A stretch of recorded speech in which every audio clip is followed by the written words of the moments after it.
All right, I'll go ahead and kick us off. My name is Luke Meduna. I'm the Big Game Program Manager with the Nebraska Game and Parks Commission. Welcome to our Winter Big Game meeting. This is our first one. We've got another one on Tuesday night.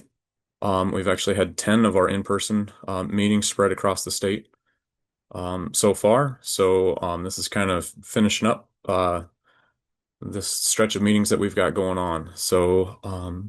And of course, I always do this. Well, yeah, a little bit of Zoom instructions here.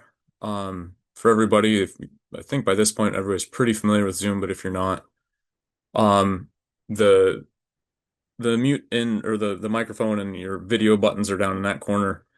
Um, the chat, what we're going to use for the most part for questions and stuff like that, we found that works really about the best. Is down there, and it's over on the side over there is typically where that's going to pop up. I think now it's also got a free floating window that'll pop up in as well. And if you need to toggle the view, if it's focused on me or something else, toggle through that view button up there, and it'll help rotate that around a bit. Before I get going on all of that, should stop sharing real quick. We do have a handful of our staff here. I do know I did see one, um, at least one of our commissioners is here. Commissioner Mossman has joined us, and I don't know if any of our other administration is here, but from the Wildlife Division, we have Alicia Harden is our Wildlife Division Chief. Kent Fricky is also here. He's our Research and Inventory Assistant Division Administrator. And then we've got a number of there's a couple other program managers as well that are here, and a lot of our district managers and field biologists are on here. There's a handful of different staff here. So if there's other questions that pop up regionally or things like that, some other species, we should have some other expertise to call in and help us out. So with that, I'll get to moving along.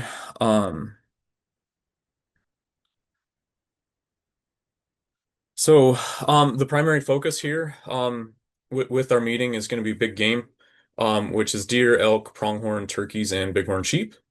But like I said, we can try to address some other questions as they arise. I've got a quick slideshow. I've got about 30 slides or so to work through. Um, but ultimately, this is your meeting. We'll get to the question and comment period at the end. But hopefully I can try to address, a handful of those questions and give you kind of the state of the state address on big game as we move through it. Um, we have one basic rule for this is just be respectful.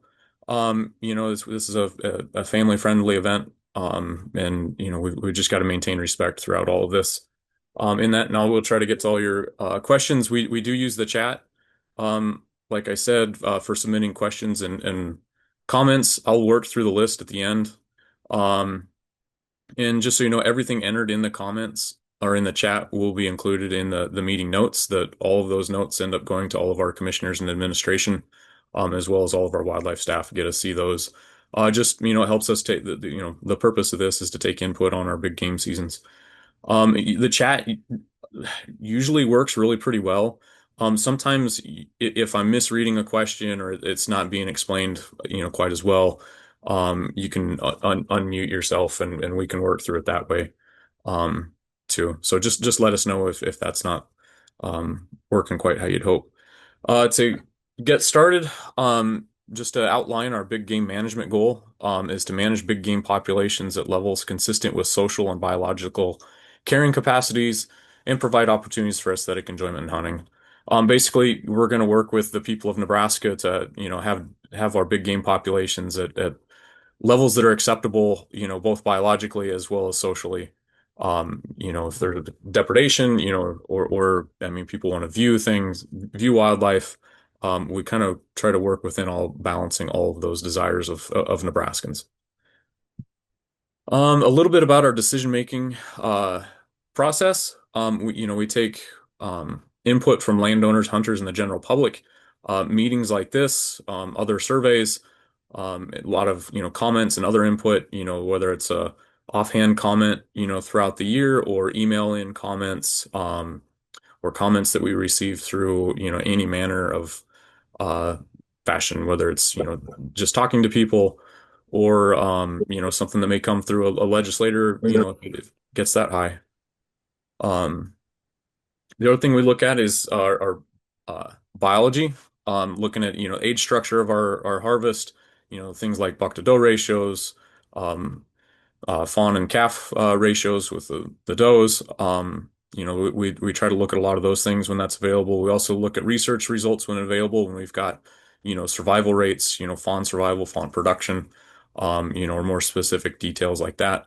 We also look at disease and parasite prevalence, EHD, CWD, meningeal brainworm, lice, different things that, if we've got different information, we try to incorporate that into what's going on. And then we also look at our season results, all of that information that's collected through our mandatory harvest reporting, through telecheck. And we look at the changes in harvest or success rates, the harvest makeup, the percent female. And then, at times we've used some population modeling to reaffirm some of those things. We also, I guess, look at some of the other surveys like or some of the information like from the Department of Roads, their roadkill data, things like that to help us look at those populations in different manners. Just an overview, just to see how the state's broken up. You can see the 18 deer management units there and how that's overlaid with our wildlife division districts. We've got 5 districts, and you can see how those break out. Our district offices are in Alliance, North Platte, Kearney, Lincoln, and Norfolk.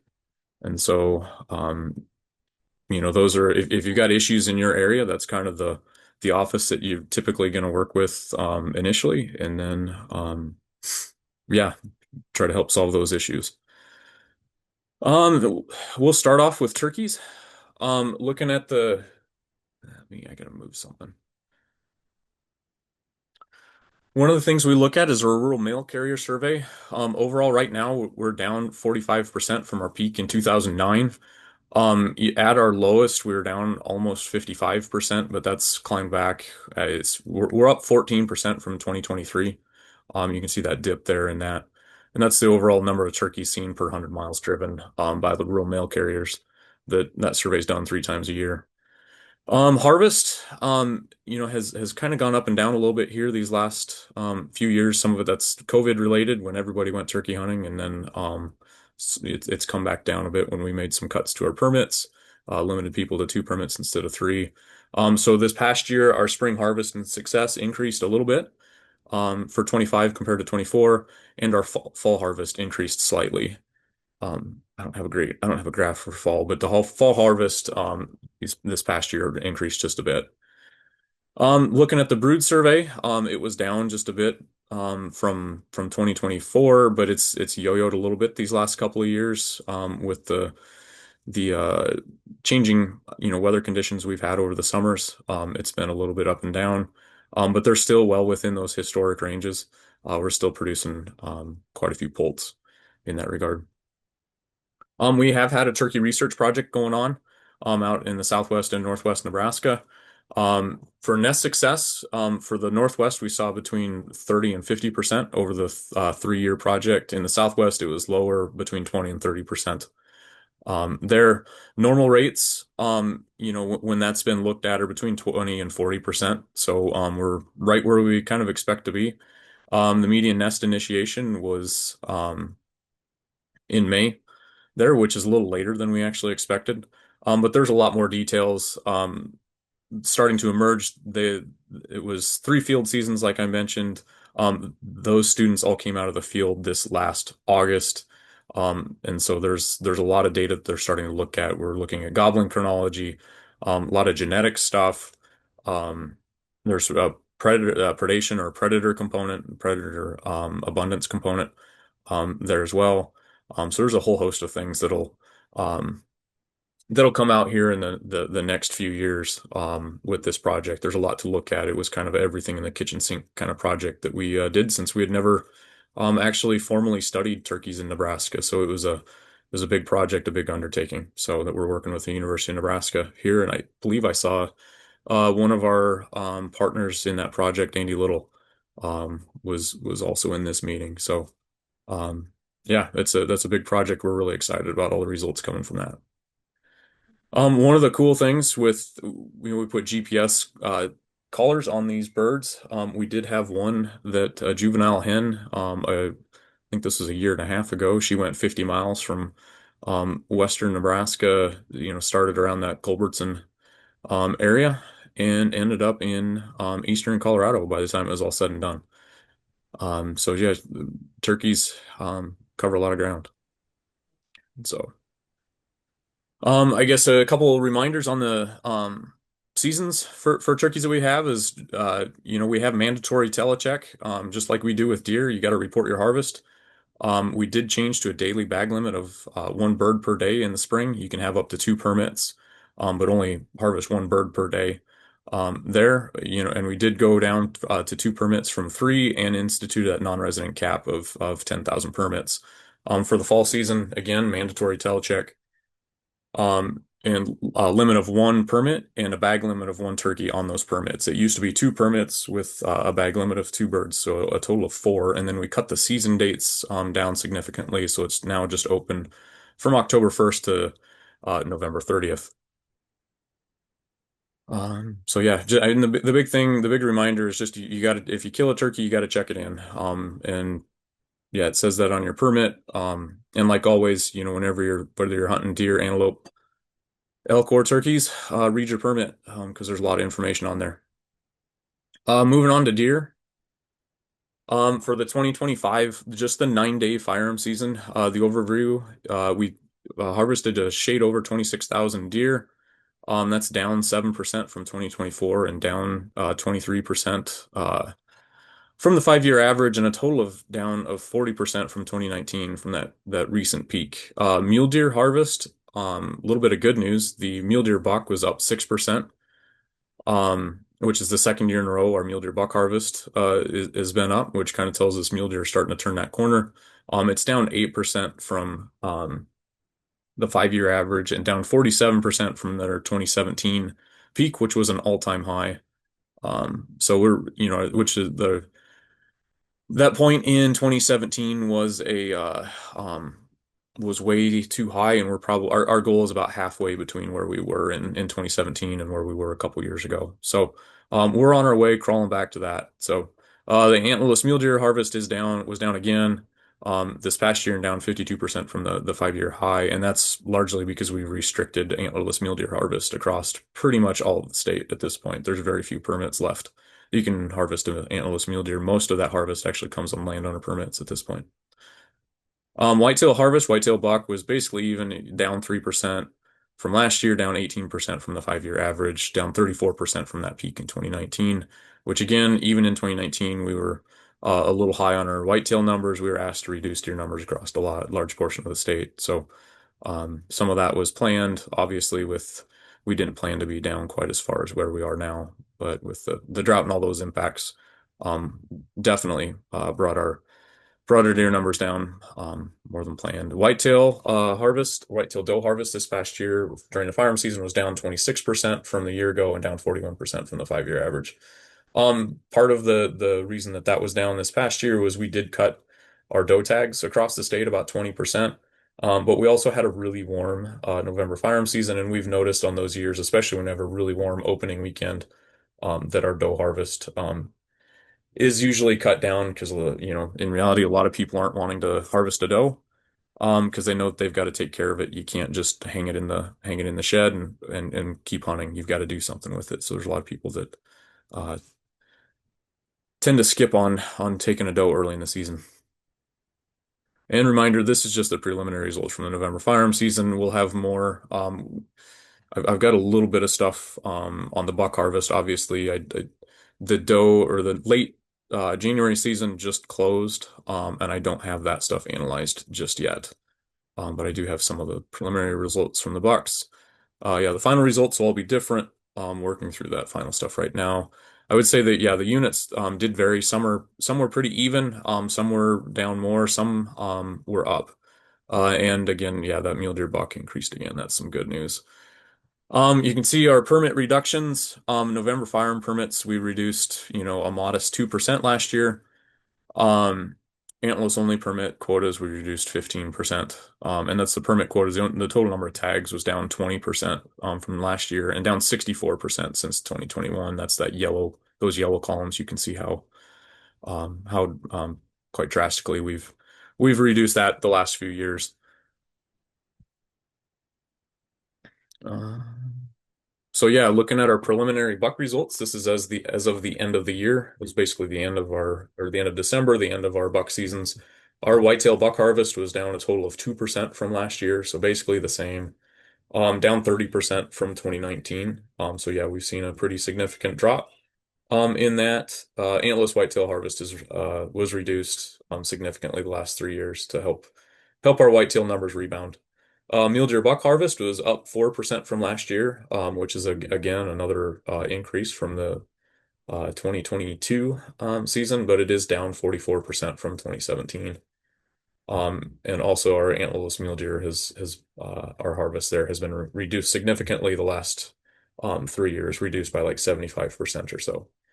Um, so yeah, we're working on both whitetail and mule deer, trying to bring those populations back. Um, let's see, moving on to looking at our buck age structure. Our age data we get from a lot from our check stations, looking at tooth wear and replacement. That's where a majority of our age data has come from historically. We also on the telecheck and at check stations collect that inside spread data. That's whether or not your inside spread is greater than or less than 11 inches. That very conveniently works to separate yearling bucks from anything 2+. And this past year, our mule deer, with that info, were 10% age one, so 90% 2+ and older. And whitetails were 21% age one, so 79% two and older. And for our age structure, it's largely unchanged the last 8 years. There's been variability the last 2 years due to um, lower samples and potentially biased sample size with what's going to our check station since we've allowed, our hybrid um, system where we've allowed telecheck during the November firearm. So the number that are going to check stations is not nearly as many. And it's quite possible that that are harvesting older bucks might be a little more likely to go in and check it in so they can get a silver seal or something like that. So there's been uh, the age data has bounced around a little bit, but like I said, it's stabilized these last 8 to 10 years. It's not as important as it once was, as it was 20 and 30 years ago, when that helped us detect population changes with the change of yearling buck harvest.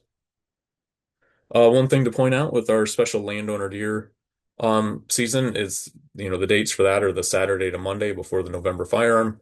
For 2025, we sold just over 4,500 permits, harvested almost 1,200 deer, a 26% success rate, which is almost identical to the 2024 season. And the breakdown of mule deer and whitetail, those percentages are very similar to what's harvested for the statewide archery and youth, whether it's, bucks and does, mule deer, whitetails. So there's not anything that really jumps out of the ordinary that they're focusing on muley bucks or anything like that. So, and in the past, you can see how those permit and harvest and success has fluctuated a little bit. It's popped up the last 2 years because in 24 and 25, those were available to be purchased online. If you'll remember, previous to that, you had to go to one of our district office to purchase those permits. Our previous permit system did not allow um, for those to be purchased online just due to the requirements that were required in statute and all that. So, and the big thing to highlight here is that that permit use appears to be pretty compensatory with limited landowner permits, meaning there's very few people that are harvesting both um, a limited landowner and a special landowner. It's popped up just because we've sold more permits these last couple years there, but it hasn't led to necessarily an increase in deer harvest with those permits. There's not there's not many people that are harvesting too. So, moving on to elk. We've had generally increasing elk populations since about the 1980s. They're a very charismatic species. There's a lot of attention given to elk. They're a big, majestic animal, and they're mostly met with enthusiasm across the state. And I was saying until they aren't, and really that comes in the form of depredation, where we have elk and corn, particularly in beans, overlap. Corn or elk can do a lot of damage to corn. And so that's one of the issues that we faced, especially in that window where we start getting into more row crop as you move east in Nebraska. So that's been one of the issues over the last we're getting to be 7 years now, that we've really been working with. You can see the damage in what they can do in corn and the wallows, under the pivots as well as in beans. They can make a mess. So. Yeah, it's been a lot of work, and we've worked with a lot of landowners on dealing with elk these last few years. One of the big changes we made was in 2023 to reorganize our elk management units. We were finding elk popping up, out in these external areas away from the primary elk range, and it was difficult to deal with those. So we decided to, or made the decision to reorganize our uh, management units um, to help force or just place permits in some of those areas so hunters knew what they were getting into. It was if you drew a box elder, you really didn't want to go up to Custer County and go hunt 3 elk, that you may or may not find when you'd been waiting that long to hunt the less canyons. So yeah, this way when people put in for certain units, they know what they're getting into, and if like in Unit 10, if you know where the elk are in the sandhills, it gives you a better opportunity to focus and get that permit because there's not going to be as big of a demand for those types of permits. So it kind of balances all of that out. It's been very helpful, been quite successful in helping increase harvest in those peripheral areas. So. You can see historically we've had pretty conservative quotas for elk. Just a gradual increase up until about 2020. 2021, we really ramped our cow permits up, increased our bull harvest. And again, the harvest has a similar pattern, a little bit of annual variation over the years. Overall, we've had a 77% success on our bull permits, which is really quite outstanding.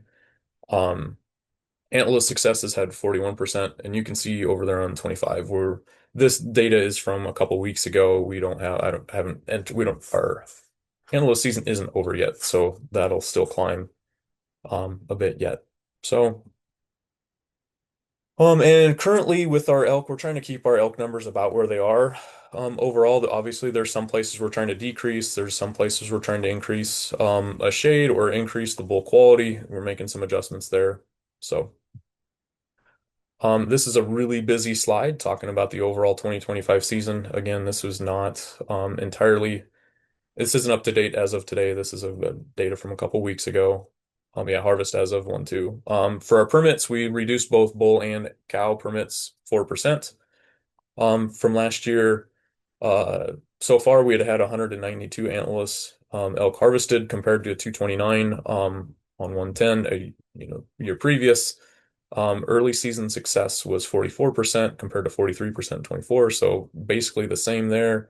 Late season success, as that early date was 18% versus 27% total in 2024. So we'll probably climb close to that 27%, I would expect, by the end of the month here. For bulls, we had 179 bulls total killed during the season compared to 190 in 2024. Like I mentioned, we cut permits a little bit there, 4%. So with a reduction of full harvest of about 5%, it's not a huge surprise, not a huge decrease there. Yeah, bull success was 70% this year compared to 73%. Actually, that's a year ago, not 23. And I've got each of the units. I'm not going to go through all those, but you can just see kind of how those units shake out. Yeah, units 8 through 14 can be, highly variable with success. Some of them pretty easy to find. Elkin, some can be quite difficult. So, but that's part of it, with each of those units, so people know what they're getting into. Looking ahead for elk, we're going to evaluate the season in the coming weeks. We have backed off harvest a little bit the last 2 years. Our populations are headed in the right direction. That's due to, our landowners have done a great job of cooperating and allowing access, getting hunters in, recognizing, hey, if I want to see fewer elk, if I want to reduce damage, we need to um, get some cow harvest in here. So that's gone really well. Also like I mentioned, the unit separation helped us out a lot. And we will, yeah, evaluate bull quality metrics and adjust permits accordingly. We'll also look at landowner zone additions here in the next few weeks. Those all go in at this, with our orders as well in the springtime. So, if you're a landowner listening, want to get into the landowner elk zone, contact the district manager in your area and get that process going because there's not a lot of time to get in for this next year. It's a bit of a process to work through. So. We do have an elk project going on as well. This is, I believe, year 4 of 7 um, on that. And I have 3 years there, but I think we've captured 4 years. I can't remember now. Anyway, we've captured a total of 201 animals so far, 132 cows, 69 bulls. So far our overall bull survival has been 70%, cow survival is 74%. Hunting has been 70% of the mortality. So, as that graph showed with our increase in cow permits, that shows up in our survival and mortality numbers is that we have really been hitting our elk pretty hard. Other causes of mortality have been mountain lions, disease and malnutrition. We've picked up a few CWD, a couple, one or two EHD elk, some unknowns, an accident, um, hit by a car. I think we had one caught in a fence, just some different things like that. The non-hunting mortality has been 10% and 7% for cows, 10% for bulls, which is almost identical to what South Dakota found in the study they did around 2012. So we're finding pretty similar results to what some of our neighbors have seen. So that's good news. We've found with our elk that home ranges vary quite a bit seasonally and by sex. 46% of the elk have separate seasonal home ranges, um, where their spring and fall home ranges or winter and summer home ranges don't overlap. They average 15 kilometers, which is about 9 miles apart. Elk cover a lot of ground. You can see some of these movements. So this one over here, this is Lake McConaughey. This is a bull that was collared up by Llewellyn, bounced down to Brule, crossed the interstate, and then crossed Perkins Chase. Spent a lot of time in, oh man, I am drawing a complete blank. Um, Dundee County. Yeah, Dundee. Yeah, man. And actually spent some time in Northwest Kansas and a large part of the summer in Eastern Colorado there. So that bull covered a lot of ground and then came the rut and went right back. Um, Here's another one that's up in the Pine Ridge that bounced across quite a bit of range. Fort Robb is right in this area here, and so covering a lot of the Hat Creek unit there. Got another one that was here's Box Butte Reservoir. This is a cow that spent a lot of time just uh just south of the National Forest, there southeast of Crawford, and then went south and had her calf down west of Angora. That is Lake Minnetonka, I believe. So they do cover a lot of ground. Another one was a cow that was collared on the west side of the Les Canyons, near North Platte feeders, and then come springtime, picked up and spent her entire summer just north of Alma, getting over east, about straight north of Napanee, for a while, and then kind of bounced back and hung around Huntley for the entire summer, and then went back to the canyons in the fall. So yeah, we're finding our elk cover a lot of ground.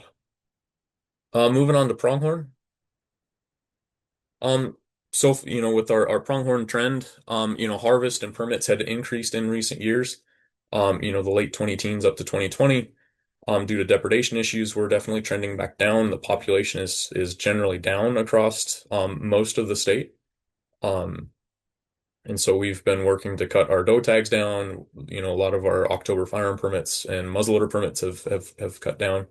Um, Overall, for the season results, our October firearm success was 68% for the general hunters and 30% for our landowners. Which, 68% is within our acceptable window. We would like to see that just a shade higher up into the 70s for those pronghorn permits. Our percent yearling buck harvest was up slightly. You can see this dotted line. It's actually the highest we've had for about 15 years or a little more.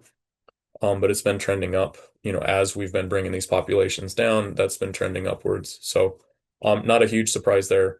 Our archery success was 12%.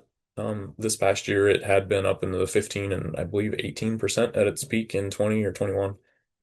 So yeah, that's trended back down, but about where we've historically expected our archery pronghorn success rates to be. A couple of the things we look at with our pronghorn fawn classification data, you can see these last few years. We didn't have a survey in 2020, but the long-term average, is about 38 fawns per 100 does. And these last 7, 8 years, we've only had a couple years that have exceeded that. So our fawn production, that hasn't helped our pronghorn populations recover. You can also see we had some pretty productive years in the late 20 teens that probably also led to the abundance of pronghorn we had, 2018, 2019. Our buck classification data, you can see the historic average there is, I believe, is 37 bucks per 100 does. You can see with our increased harvest these past few years, or in the early 2020s, how that trickled down, and as we reduce permits, that buck ratio is starting to come back up. So that's what we want to see. We're on the right track there. Um, we'll go over bighorn sheep quickly. We have a current population of about 220. Most of those are in the Wildcat Hills. We did have two rams harvested this last year, the auction and lottery. And so the lottery hunter up top, the auction hunter isn't photoed below. That's a couple of our biologists there. We did have two management rams taken last spring for a total of four rams taken total this year. This next year, we've authorized an auction and a lottery hunt. There's no management hunt authorized at this point. It doesn't appear to be. We're not planning to do another management hunt this year. For our history, we've had a total of 40 total rams harvested throughout our program history. So, yeah, sheep in the Wildcat Hills are doing pretty good. The Pine Ridge, they're definitely struggling. And we're working on some things with sheep there.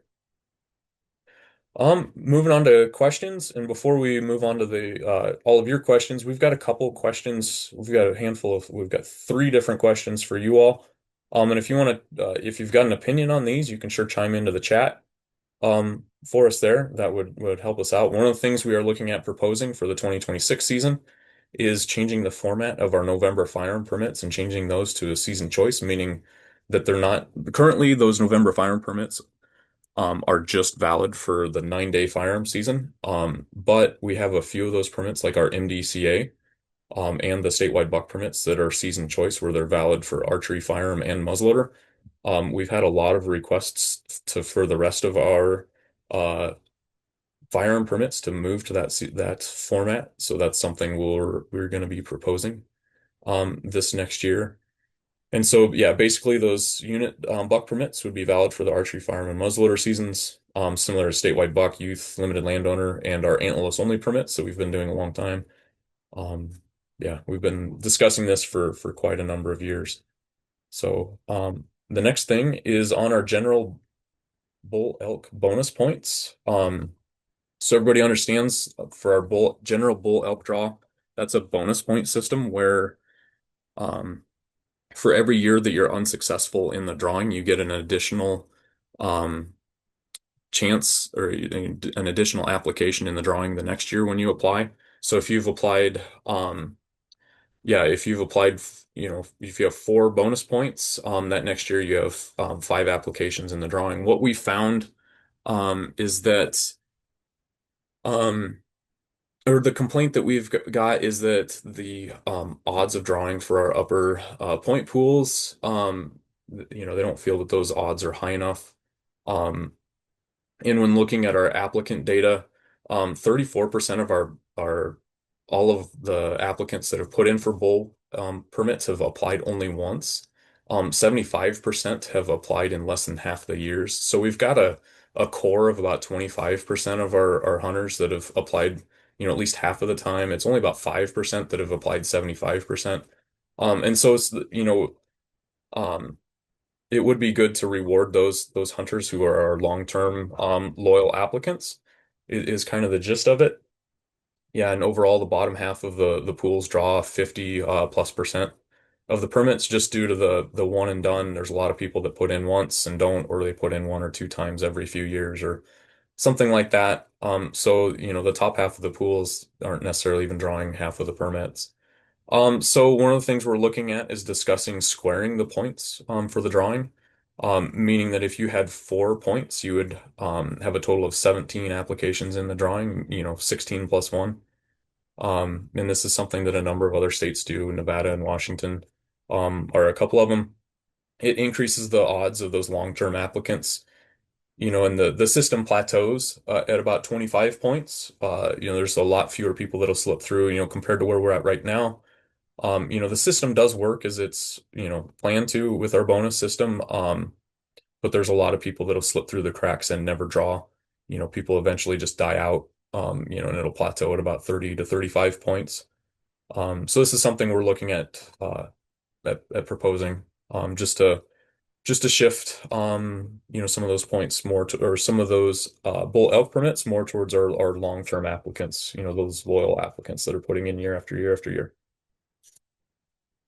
The third question that we've got for you all, for your input, is looking at whether or not we should go to a 1 buck limit in the state. Or this is a request. Well, for a little bit of explanation, in Nebraska, we've got our regulation is that you can have up to 2 permits that allow you the harvest of a buck. What we're talking about is reducing that down to one. There's a couple things that have kind of led to this. In these last few years, as we've cut our November firearm permits down, there's a number of hunters that are getting 2 buck permits while some aren't getting any. Um, you can see how the number of resident hunters getting a permit is declining while the number um, uh, getting two is staying the same, meaning, the people that are dropping out are the people that are only getting 1 permit. Um, and then also just looking at the resource, as our deer population has come down, even following, the decline, as our deer population increased in the 2000s, then declined with the HD event in 2012, there was just a very modest decline in deer permits, even though our deer population was probably cut in about half at that point. And as, our deer numbers came back, um, so did our deer hunters. And in 2021, that was the most buck permits we've ever sold. And since then, while we've tried to reduce our deer permits, about half of our permits are of the unlimited variety, landowner youth, archery, muzzleloader. And so the only thing that we can have a major impact on is our November firearm and those statewide buck permits. And so in all that, that gap, um, here you can see is between the number of buck permits and the harvest is as wide as it's ever been. So, it's looking at it from an opportunity, for permits, angle, as well as a resource angle. With just that we've not been issuing, we've per buck on the landscape, we've never issued more buck permits than we are issuing right now. So it's a couple of a few of the questions we've got there. So if you've got comments there, please chime in. And now we can move over to getting some of the um questions in the chat addressed. My information is there if you want to shoot me an email or call me. My email and phone number is there. If you ever want to look at any of our big game recommendations books that have all of this harvest info, you can find those on our wildlife surveys page. We've got everything in there from about 2019 on. Yeah, if you just go to our let's see.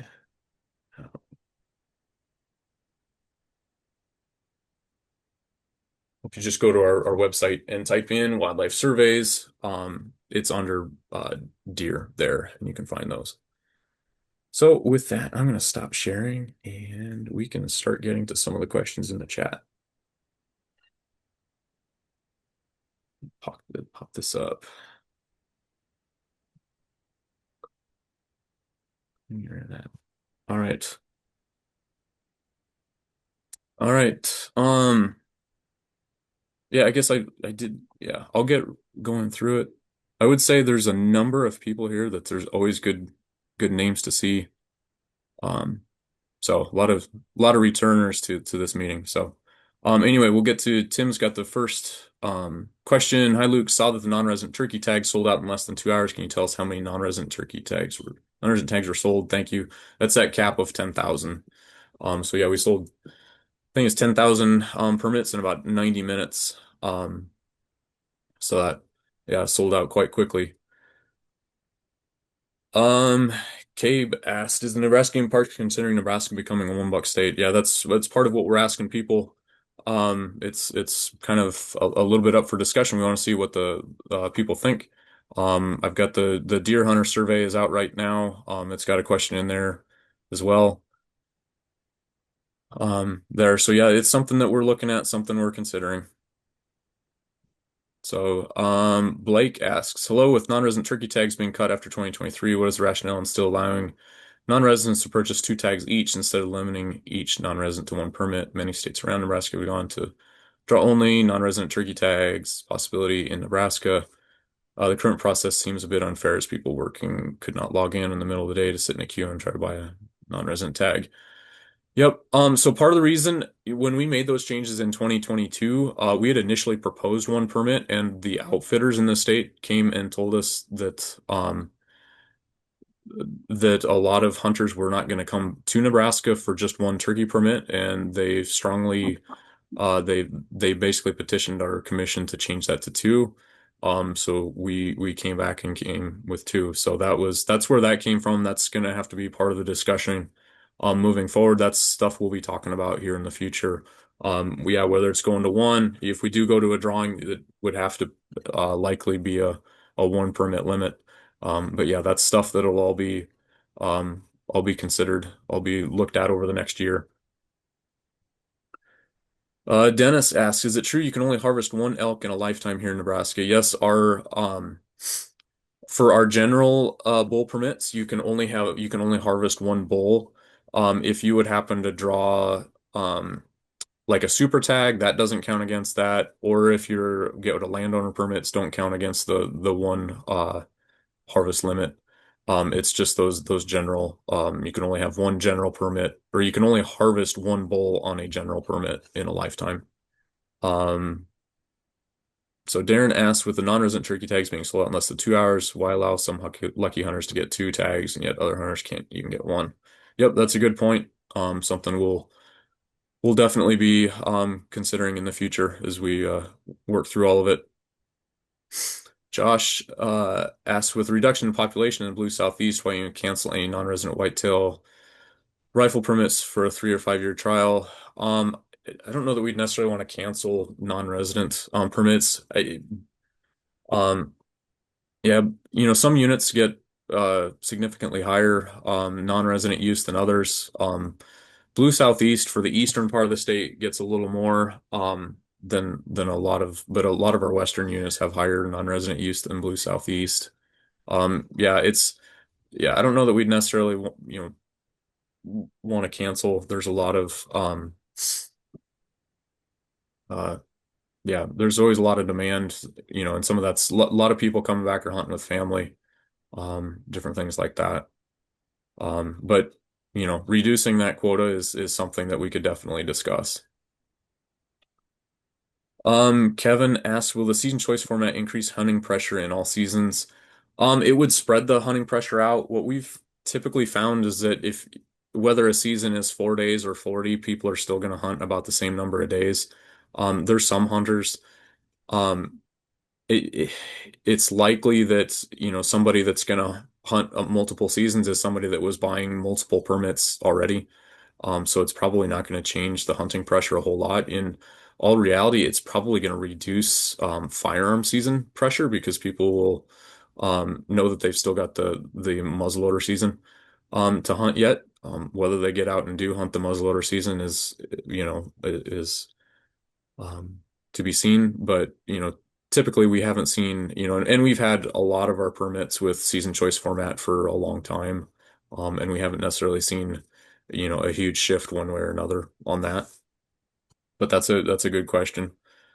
Um, Kevin asks, when applying for an elk permit, you can select your first and second choice. Since I only apply for a specific unit due to access, in the future, can we put the same unit as our second choice as well to increase our chances? Sinks getting beat by someone out who lists the unit as their second choice. So so our drawing is actually a an application priority. So what it does, there's some states that do it where they go through and evaluate everybody's first choices and then get to the second choices and then work through them. Um, our That's what would be a choice priority draw. Ours is an application priority draw. So it evaluates each choice. It evaluates, applicant A, choice one, choice two, and then goes to applicant B, choice one, choice two, applicant C, choice one, choice two, and so on through the list. And so you're not necessarily getting beat by somebody that's getting a second choice, or getting it later. It's just um, that's their first choice was gone, so they're getting their second choice since their name was called ahead of yours is how that works. And so again, it's yeah, ours is a choice priority ours is a application priority, meaning the applications have priority over the ones below it versus the choices priority. So in that, even if you put, the same permit as your second choice, it wouldn't change anything at all because if you didn't get it on your first choice, it's still not there for your second choice. So, Chad says all great ideas to me. Um, Chad also asks, has the game parks considered moving the November firearm not during the rut? This is a question we get a lot. And this is another question that's on the deer hunter survey. And we asked this the last time in 2020. Um, and the response there was 70% wanted the season to stay where it was. With that remaining 30%, it broke down. 18% wanted it moved later, and 12% wanted it moved earlier in the year. And so it's something we could consider, but it's got to be something that the hunters really want. And it's not like when we're doing a survey, once it gets to 51% that, oh yeah, we'd be moving it because we really don't want to anger 49% of our hunters for, uh, no major reason. We have changed our firearm season in the past. Our first, handful of seasons were actually in December. And Wow. our harvest, I know, but you're really loud. our harvest, in those early years was largely mule deer, and our hunters were they were frustrated slash disappointed in harvesting post rut muley bucks. Just body condition was pretty tough. They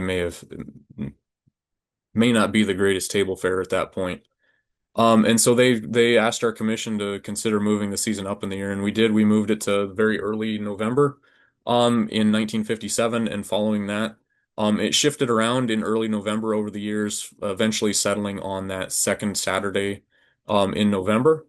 Um, in the late 1990s, in 1998 actually, our bow hunters had noticed that 2 out of every 7 years, the season instead of ending the Sunday before Thanksgiving would be the Sunday, 2 weeks before Thanksgiving, and so it shifted back and forth between that, ending right before Thanksgiving and the a full, 10 days before Thanksgiving. So our bow hunters approached the commission and said, "Hey, if you would just, move this, functionally move the season back 2 days, it would actually give us 7 days more to hunt in 2 out of every 7 years." And so they did that. That change went into effect in 1998. It wasn't actually functionally seen until 2002 was the first year that the season always ended. The the Sunday before Thanksgiving, and that's where we get our our November firearm season starting the Sunday closest to the 13th of November. And for me, uh I would say I fall into that bow hunter camp. When I was a kid, I grew up on public land, and my season functionally just ended once the firearm season. So 14-year-old Luke, 16-year-old Luke was very sympathetic to moving the firearm season. But as I've grown into my position as I've grown up, I've recognized that it's pretty awesome in Nebraska that we get a share the firearm season. The archers arguably get the best part of it the first 2 weeks.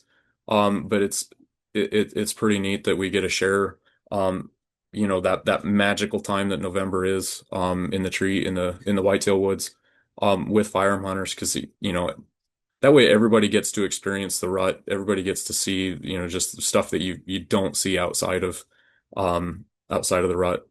Um, for me, from my position, changing the season isn't a biological thing. It's not even necessarily a harvest thing. Sure, our bucks are a little more susceptible that time of the year, but you put firearm season in December and some heavy weather, and you could really impact our mule deer in that regard as they start to hit winter wheat.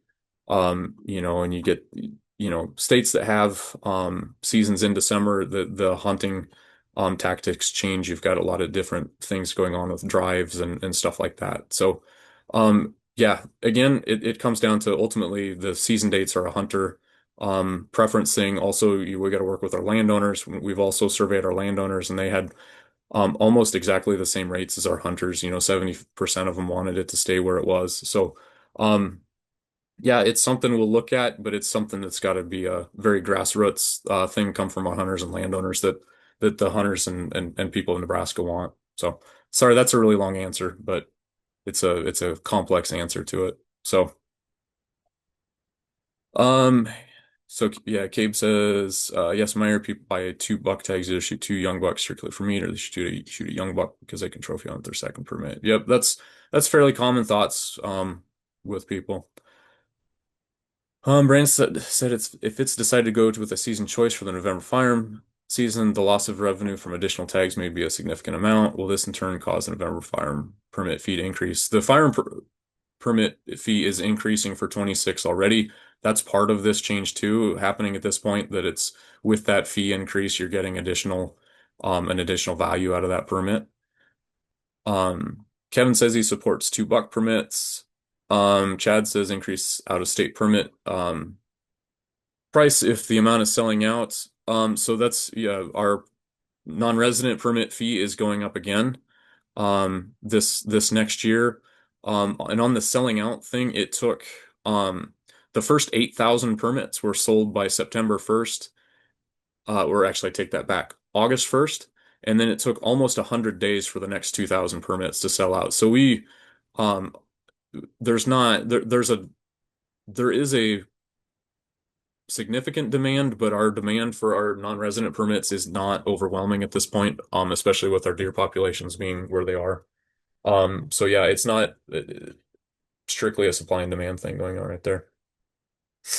Mar says, St. Ed, Southeast Loop East, our numbers for deer are horrible, need to cut permits. One buck, maybe increase the size to a fork.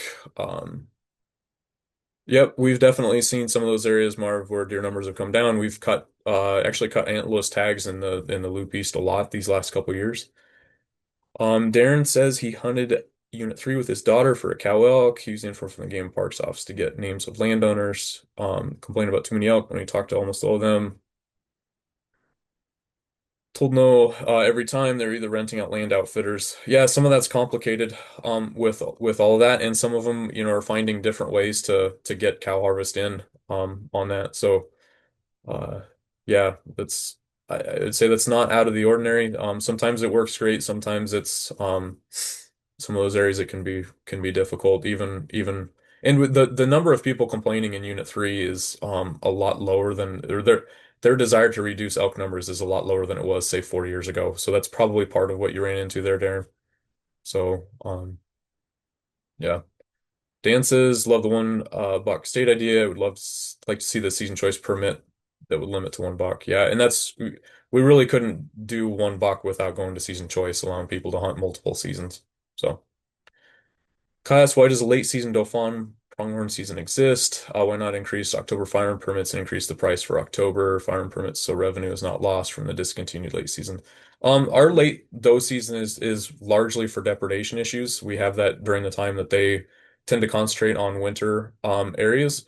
We've kept some of those permits available just to we really can't increase our October. We don't want to increase our buck harvest.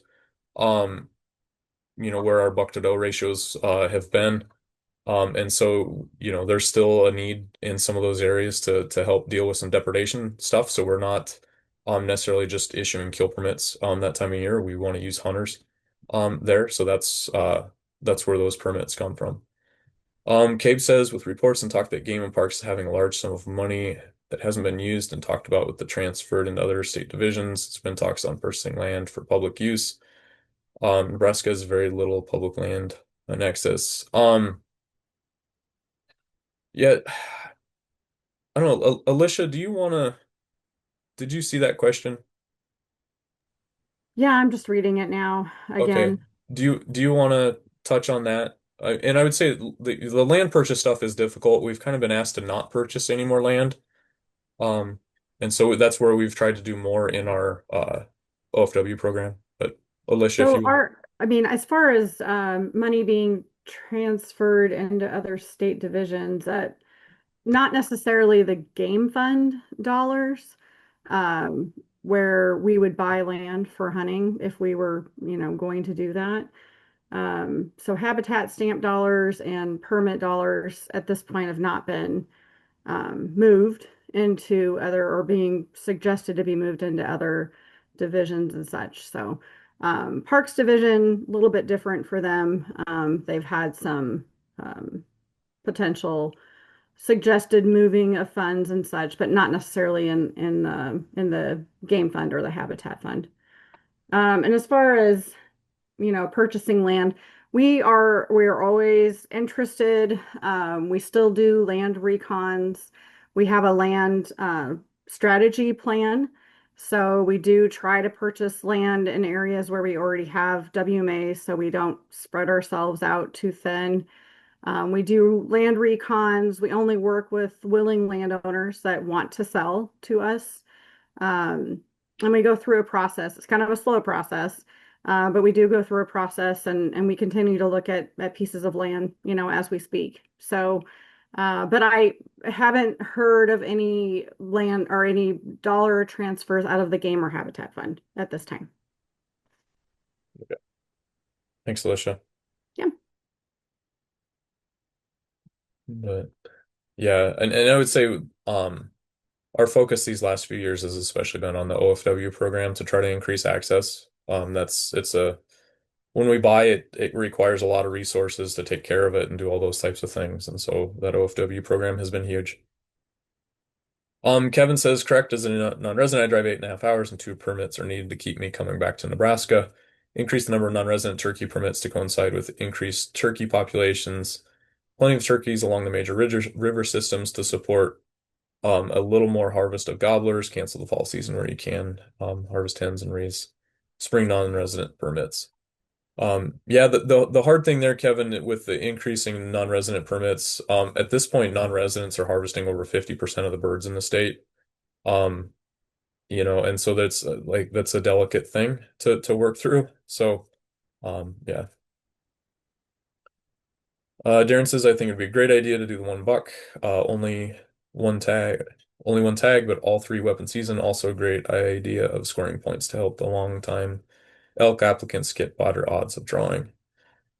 Scott says, would Game Parks consider buying the land currently for sale on the south border of the Ponderosa WMA near Crawford?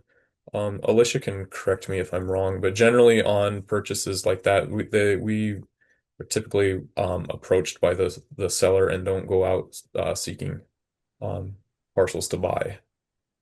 Correct. We do. We wait for the landowner to contact us um, to be a willing seller. So I am aware of that one though. Uh, Brian says, I understand limiting antlerless harvest in some areas, but keeping populations to tolerable levels is important to many landowners. Will some river antlerless harvest permits be available in some high population areas? Yeah, we're not we won't be getting rid of river antlerless. There may be a few areas that come out. There's actually a few areas we might be adding to river antlerless this next year, just to help increase antlerless harvest and focus that harvest in those areas where it's needed. But yeah, that's a tool we'll continue to use. It's just going to be, used in moderation these years when we've got lower deer numbers. Um, Kevin asks thoughts on changing the special landowner weekend to a youth permit weekend instead. So the special landowner season is set in statute. We can't change that. So that's set there as long as that statute's um on the books. And we've been asked about doing a youth season over that time frame. Yeah, I guess I don't quite know exactly what my thoughts are on that. I do know that that's it's a little hard adding another season to that weekend. Especially with if you would do youth and how that impacts public lands, that's the busiest weekend for archery deer hunters. I don't know how we would want to approach that.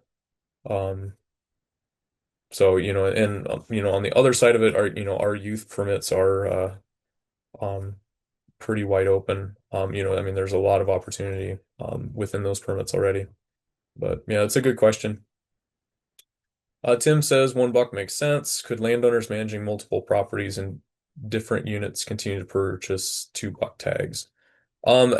Really, I think we would, if we're gonna do 1 buck, we'd probably want to do it for everybody.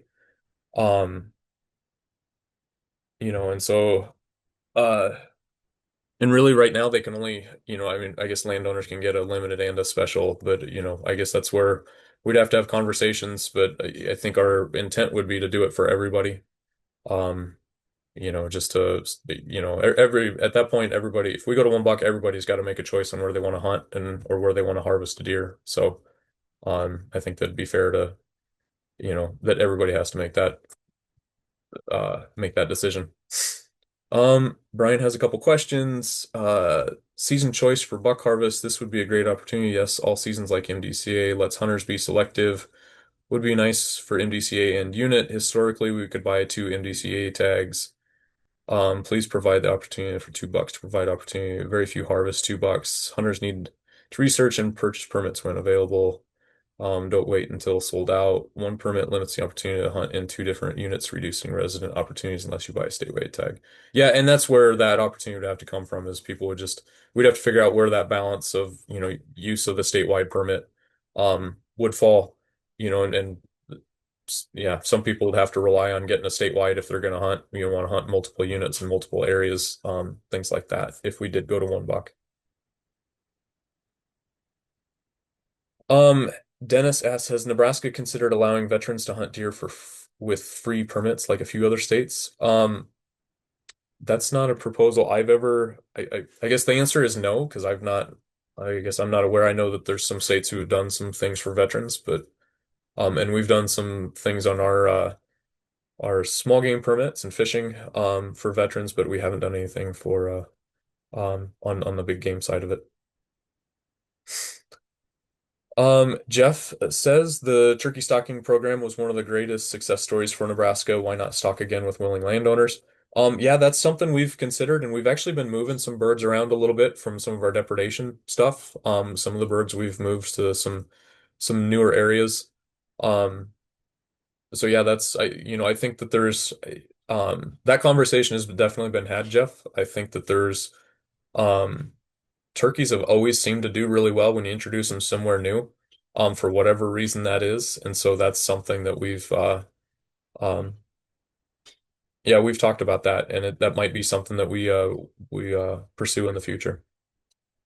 So, Kevin says, with there being more mountain lions east of the current units, will there be any changes allowing mountain lions to be harvested in these areas? It could help the deer numbers. Sam is on here. I guess, yeah, Sam, do you want to chime in on that quick? Just the expansion of our lion units and all that. Sure. Yep. Can everybody hear me? Yep. Yep. Great. Yeah, we do consider expanding to the east or expanding units in general. And so a recent example would be the Niobrara unit, which is a pretty big unit now. It started out being a smaller unit and we expanded to the east because we documented resident mountain lions and reproduction. And so we expanded it out to the highway that runs north of O'Neill. So like 40 extra miles to the east. And we'll do that again. That's one of the units that we've been monitoring lions on the eastern edge of that unit. And if we document reproduction and resident animals, we'll move it again. And so that's kind of how our management plan works for lions. If we can document a resilient population that can sustain a harvest, we'll create a unit there and we'll expand those units if the lion populations expand. So yep, we are on it. Thanks, Sam. And I guess I can address that last little bit on the impact to deer by lions. There's lions definitely have an impact. They're predators of deer, so there's some impact, but by and large, our deer populations, where we're at now is not because of lions, because our deer numbers have declined, where there is lions and where there aren't lions, and it's declined pretty much the same. There's not a direct correlation where, we've seen massive decreases, where there are lions and, or yeah, the lion impact I think is not as great as what it might be perceived to be. So it's not a real big concern for me. Like I said, deer numbers have declined where there is lions, and they've also declined where there aren't lions. Um, and so there's a lot of other things going on other than lions with our deer populations, I guess is the long way to say that, shorter way to say that. Marv says, I think most hunters don't want a later season because the challenge it presents. No winter conditions anymore. Love the 60s and 70s when snow was around. Now that was a challenge. Yeah, that's the other part of going into moving our season to December. Even this year we did have a pretty good snowstorm in early December that would have made a mess of a deer season. Um, so, that's part of it. The temperature difference on average, it's 10 degrees colder in December than it is in November. Granted, when it's, that average is 60, that's hardly noticeable, but overall when it goes from, temperature of 30 down to an average of 20 or 35 to 25, that's that makes for a wildly different season. We've also got a large part of the state that doesn't have a whole lot of, very good road access. So you get one snowstorm in a large part of the sandhills, and most of western Nebraska is completely shut off from access, and that functionally changes how the deer season operates across a large chunk of the state. Um, so yeah, thanks, Marv. That's a good point. But yeah, these last few years when we've got 60s and 70s in December, it's wild times. Um, Kevin says, I do like the idea of one buck permit and making it season choice. Just for clarification, the firearm permit would be a specific unit. Would archery and muzzleloader be statewide on this permit? I love bow hunting, so border 2 units with the property that I have access to. So no, the permit it's a single permit that would be valid just for that unit, but valid for the archery, fireman, muzzleloader seasons. We would still have statewide archery and statewide muzzleloader permits for residents. I have no intent of making those go away. Um, but the archery and it's the same way that um the MDCA permits work right now. So the Frenchman MDCA permit, it's valid just for the Frenchman, but valid for archery, fireman, muzzleloader seasons, if that makes sense there, Kevin. Um, Josh asks, is the mountain lion season ever going to be open to use of dogs to hunt them? Sam, if you want to do that, or I Sure. can answer it. Yeah. Yes, we have an auxiliary season that's planned. So it starts with season one, which does not allow the use of hounds, and that allows us to get a lot more hunters out in the field pursuing lions. And this year, actually, we have not had any harvest in the Wildcat Hills, and only 3 taken so far in the Pine Ridge. And the limit there is 12. And so, if the limit is not met during season 1, it goes to an auxiliary season that does allow the use of hounds. And we've gone to that season several times in the past. So we're just trying to balance, you know, a somewhat limited resource and get a lot of people involved in line hunting and opportunities. But there is a secondary season that will happen that allows hounds. Thanks, Sam. So yeah, we currently have, we do allow dogs for lions under special conditions. Somebody named Samsung. Um, any idea or any thoughts on antler restrictions, meaning let some younger bucks live to be able to breed and increase the population? So with antler point restrictions, they're not necessary in Nebraska with our nutrition is good enough that it would only help us protect um it'd protect about 70% of our yearling buck class, and like 4% of our 2-year-olds and nothing 3 and older. So it doesn't produce any more mature bucks. All the point restrictions do in that is shift our harvest from yearling bucks to 2-year-olds. Um, and even then it protects the smaller yearling bucks. The larger, like a 4 point yearling, is still eligible for harvest. Those bucks that are going to be that might be your quote unquote trophy bucks in 4 or 5 years. Those are the ones that are eligible for harvest. Um, there's a really good paper. Wyoming actually does some point restrictions, and they do it just because their hunters want it. If you Google Wyoming antler point restriction white paper, it's a really good read on basically their why antler point restrictions don't work. Where antler point restrictions do work is like a lot of the southeast United States where they've got high hunter pressure. And they can also their nutrition is of such where they can protect not only, a large portion of their yearling bucks, but a large portion of their 2 year old and even 3 year old age class. There's a pretty good paper or a pretty good description of it out of Mississippi, where they, with a 4 point restriction, they still protect like 60% of their 3 year old deer.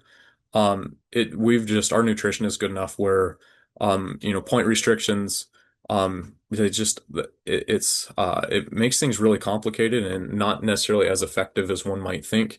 And as far as, letting those younger bucks be able to breed, that wouldn't necessarily change our population. We have, pretty well complete breeding.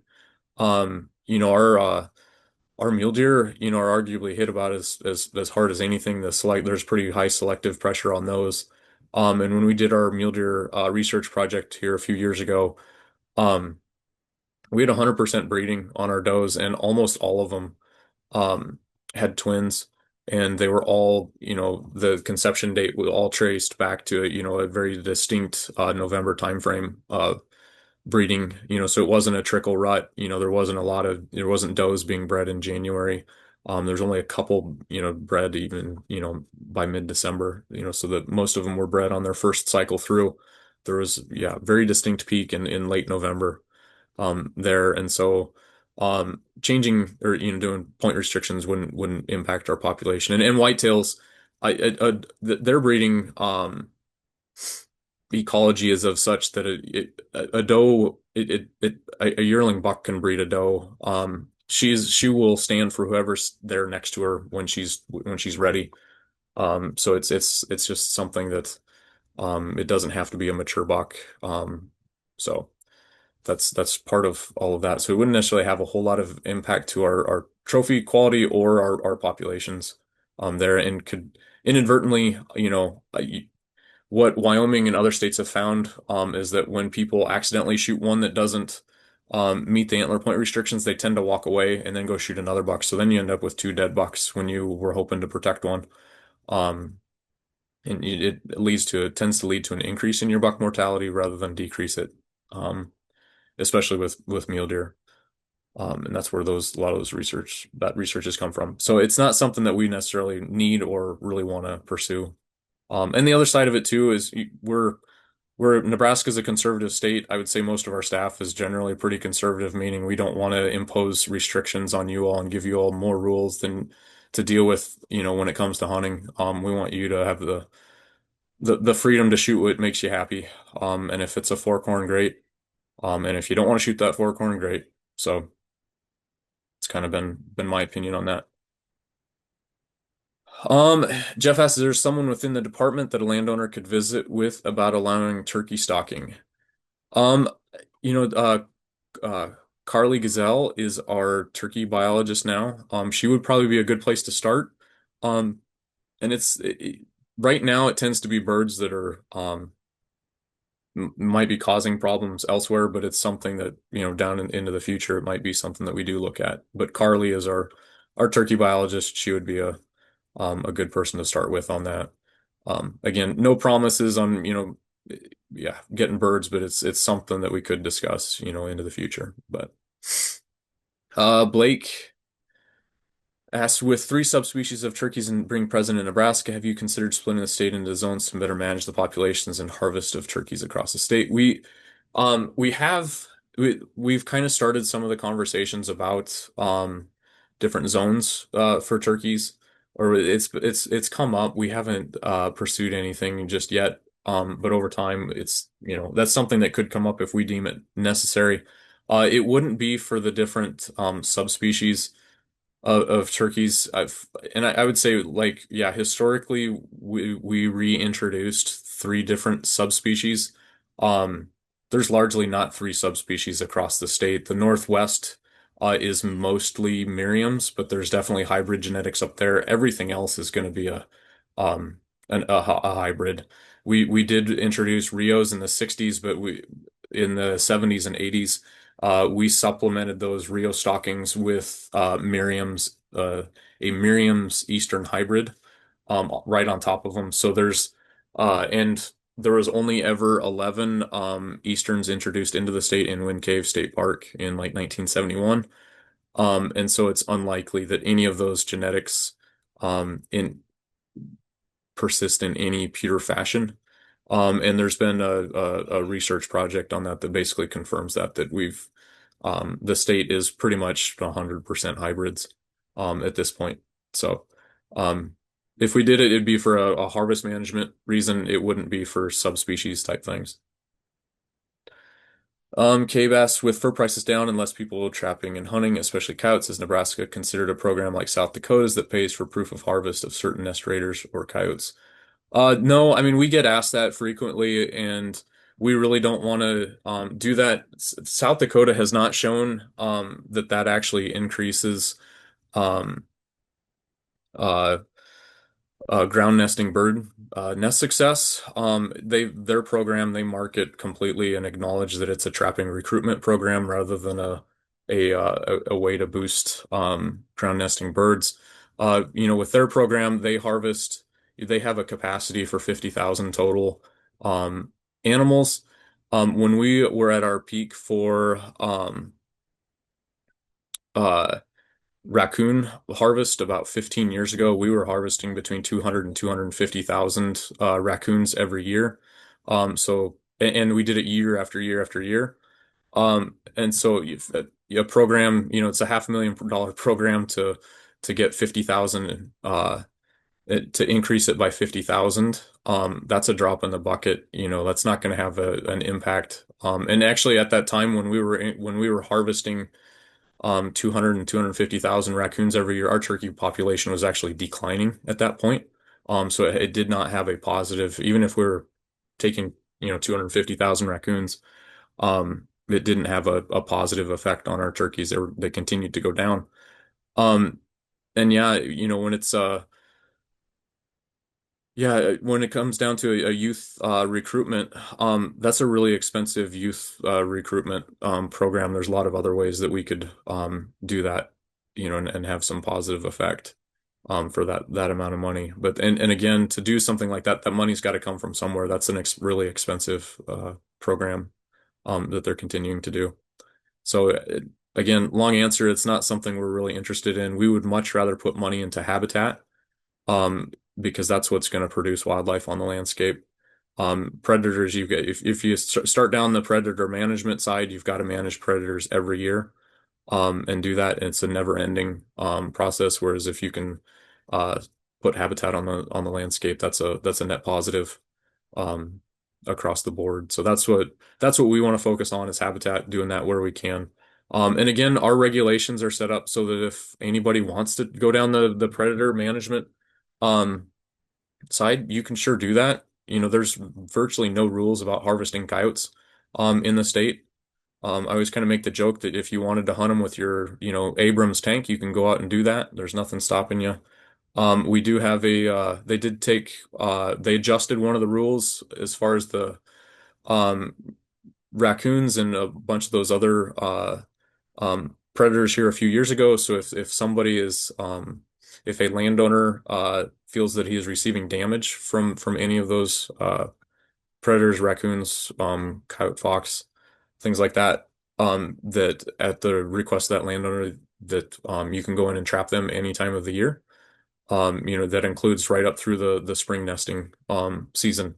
And spring nesting is considered, if you suspect that they're taking nests, that is a legitimate damage as a part of that. So if you want to trap raccoons, right now through June, you can continue doing it as long as you feel you've got damage. So we've relaxed some of those regulations to allow for that.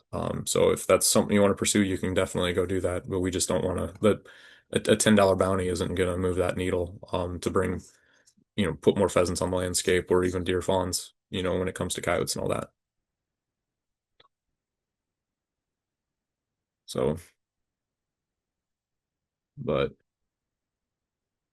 man, my stuff kind of jumped around here, but I think I got, yeah. Tim, thanks. Yeah, thanks, Tim, for joining us. Yeah, you've been on here a number of times, I think. Appreciate it. Yeah, Dennis, yeah, thanks for joining us. Brian says, keep doing what you're doing. Yeah, thanks, Brian. I should say Brian is one that helped us with the that inside spread out of UNK. So that's getting to be a long time ago, Brian. So, Kevin, instead of a bounty on coons and other nest predators, each kid who turns in a tail could have their name in a drawing for a lifetime fishing hunting permit, if not free at a discounted price. Um, yeah, that's not a bad idea. I like that, Kevin. Yeah, Cave has a follow-up on there. Yeah, there's some groups doing some of that stuff. Yeah, people are free to do that. Yeah. Thanks, Marlon. Thanks for joining us. Yeah, I'll sit here for a little bit while if there's another question you've been hankering to ask, if you haven't got it typed in yet, but it looks like we're starting to wrap everything up. But um yeah, Marvin, that's a big thing. That's one of the things these last few years with habitat. Um, if you look at some of the land cover shape files and stuff like that, a lot of our permanent habitat has disappeared these last 10 years with farming practices getting more efficient. And it started with $8 corn and back to $2 corn. um Everybody needed every inch that they could. And um and that's not to point fingers. I come from a history of farmers. My grandfather owned a bulldozer and pushed out every tree he could. And it's with property taxes and all those things, there's a lot of demand on landowners. There's a lot of, um, yeah, a lot of asks, and you got to do what you got to do. If I was in those positions, I'd probably do the same thing. So yeah, it's this, yeah, there's the habitat's king. Where you got habitat, you're going to have wildlife. So, but, oh yeah, yeah, Hunter's throwing um, so, Sam says, is there any thoughts on when the deer population could rebound? Um, we're starting to see some rebound in our mule deer already. I think our mule deer are starting to turn that corner.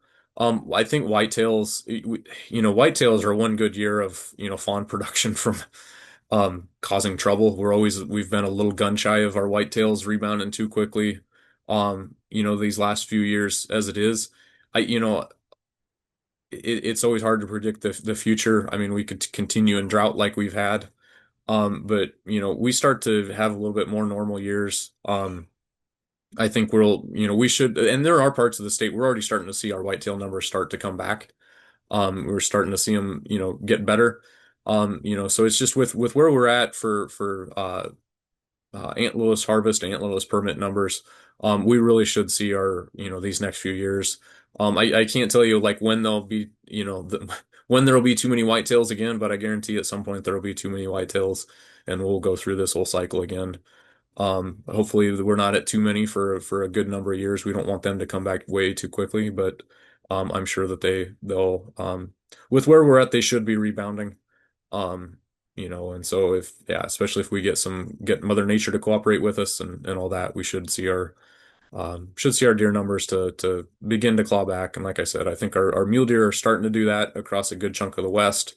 And there are some parts of particularly the blue southeast where we've got whitetail numbers starting to get to that point where we've got to start ramping up our antlerless harvest. So there are parts of the state that are yeah, we're starting to see the end of the tunnel in some of that, but there's some parts of the state, the Northeast, the Elkhorn unit, parts of the Missouri they're gonna struggle for a while. Some of that's habitat related. There's just not much habitat for the deer to come back to. So, but yeah. Cape says you brought up the state is not buying ground, pushing more to open fields and waters. I think it's a great program. What are the qualifications for that program?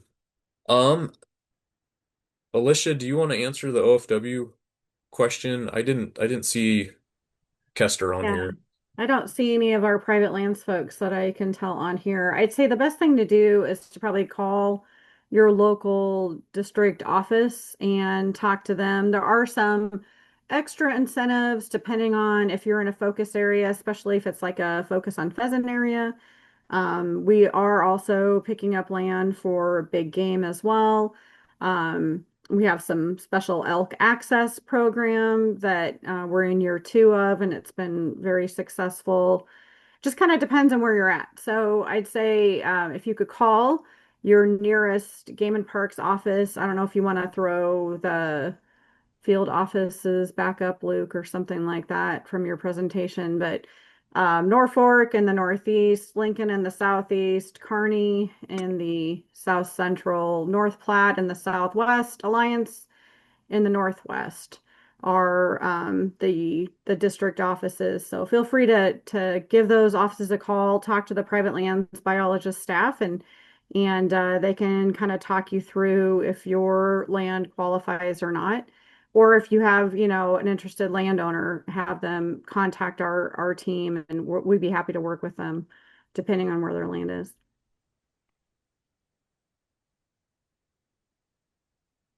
Thanks, Alicia. I don't have a oh, that what did that do? Um I don't have a list of our offices, but here's a list of our office locations if you want to go to that link and say that's got all of those and their contact info there. Um down if you scroll down just a shade. So um And Hunter Swanson added Adam Kester's email yep, address in the chat as well, so you can feel free to reach out to him. He is our program manager for that program. yep. Yeah, Dan says we've increased our habitat and we just get more neighbors hunting on our property lines. Yeah, I feel you there. Neighbor to the north of us doesn't have like three trees on his side of the fence, and there's a stand in at least one of them that's on our fence line. So I feel your pain. Um, all right, first time joining me. Thank you, NGPC, make this happen. Feedback. Yeah. Thanks for joining us, whoever that is on the Samsung. Um, yeah, these have gone really well. We did one of these, I think, in 2019, and then we did like 8 of them in 2020. We realized 8 was way too many, but we've kept 2 of them, and they do function pretty well. Um, I guess you all noticed that this one did get recorded. Um, I do 2 of these. Typically, the one that I felt flowed the best, or maybe had the most questions, or something. Yeah, or the one that I stumbled through the least, is probably the one that gets posted on YouTube, when this is all said and done. So it may be this one, it may be the other one. Um, but yeah, they are recorded, and one of them will end up on YouTube more than likely. So, but yeah. So yeah, with that, we've kind of hit the end of it, hit the end of questions. Like I said, had my email on there. It's luke.maduna@nebraska.gov. If you've got other stuff that pops up, well, you all got an email from me anyway. So, yeah, if something pops into your head, please shoot me an email. I'll gladly go back and forth with you on it and help get you answers, get you to the right person that can get you answers if I can't. So, and I appreciate everybody for joining us tonight, and I think we can call it a night. So this has gone really good. Thank you all. I really appreciate it. We couldn't, yeah. Again, these will all go into the notes, and I'll get forwarded on. I appreciate all the comments and all that. So you all have a great night.